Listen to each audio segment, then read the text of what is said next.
పిలువబడిన వారు ధన్యులు.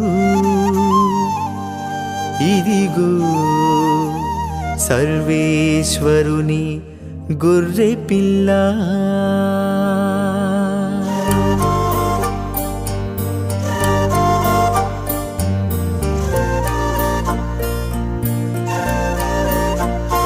క్రీస్తు దేహం మనకు జీవం.